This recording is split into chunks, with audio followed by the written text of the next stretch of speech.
கோதி கோதி கூந்தலிலே மலர் பாபித்தாகம் சார்ந்த அணிவார் முலை கோடுத்தானே தேன் துவர் வாய்மொழி குயில் போல கூவி கூவி காண்டிசை போலவே நாணி கூணி பாய்ந்திடுவார் சிலர். கூடித்தேறி சூழ்ந்திடுவார் பொருள் வருமோ என்று ஓதி தோளில் பூந்துகிலால் முலை மூடி சூதில் தூங்கமிலார். தெரு ஓடி தேடி சோம்பிடுவார் சில விலை மாதர். ஓரு சேரச் சேர்ந்திடுவார் கலிசூளைக்கார சாங்கமிலார். சில ஓரை சாக தீம்பிடுவார் செயல் உறவாமோ. பொதுமகளுடைய செயல்களை வரிசையாக குறிப்பிட்டு ஒருமிக்க தரித்திரநிலையை சேர்ந்தவர்களாக, வேசிகளாய், நல் ஒழுக்கம் இல்லாதவர்களாய், தம்மிடம் வரும் சிலரை சாகும் அளவுக்கு கேடு செய்பவர்களாகிய விலைமாதர்களின் உறவு கொள்ளுதல் அல்லதா என்கிறார். வேதத்தோனை காந்தள் கையால் தலைமேல் குட்டு ஆடி பாந்தள் சதாமுடி வீரிட்டு ஆடக் காய்ந்து அசுரார்கள் மேல் விடும் வேலா.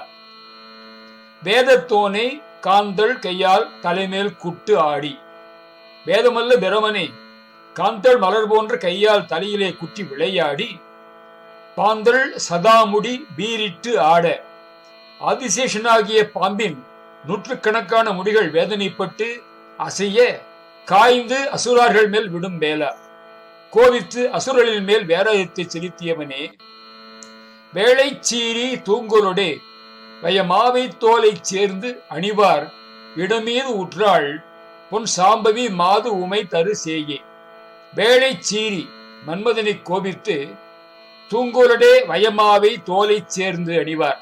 யானை புலியின் தோலை போர்வையாகவும் உடையாகவும் ஒரு சேர அணிந்தவராகிய சிவபெருமானுடைய இடமீது உற்றாள், இடபாகத்திலே உரையும் பொன் சாம்பவி மாது உமை, அழகிய சாம்பவியாகிய மாதா உமை பெற்ற சேயே குழந்தையே.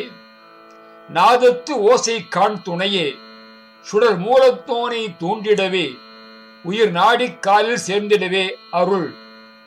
நாதத்து ஓசை காண் துணையே, உனது திருச்சிலம்பு ஓசை முதலிய நாதங்களை கேட்பதற்கு துணை புரியும் தேவனே, சுடர் மூலத்தோனை தூண்டிடவே, மூலாதார கல்லை தூண்டி எழுப்பி உயிர் நாடி காலில் சேர்ந்திடவே அருள். பிராணவாயு சுழுமுனை நாடி மார்க்கத்திலே சேர்வதற்கு அருள் புரிவாயாக. சுரமானே ஞான பால் முத்தேன் சுருபாள் வள்ளி மாதை காலில் சேர்ந்து அணைவாய். தேவலோகத்தில் வந்த மான் போன்ற தேவயானையையும் ஞான பால் போலவும் முப்பழங்களின் தேன் போலவும் இனிய சொரூபத்தை உடையவளும் ஆகிய வள்ளிநாயகியை திணைப்புனக்காட்டிலே சேர்ந்து தழுவியவனே, சிவஞான பூமி தேன் புலியூர் மகிழ் பெருமாளே. சிவஞான பூமியாகிய அழகிய புலியூரில் சிதம்பரத்தில் மகிழ்ந்து விளங்கும் பெருமாளே, உனது திருச்சிலம்பு ஓசை முதலிய நாதங்களை கேட்பதற்கு துணை புரியும் தேவனே, மூலாதார கல்லை தூண்டி எழுப்பி பிராணவாயு சுழுமுனை நாடி மார்க்கத்திலே சேர்வதற்கு அருள் புரிவாயாக.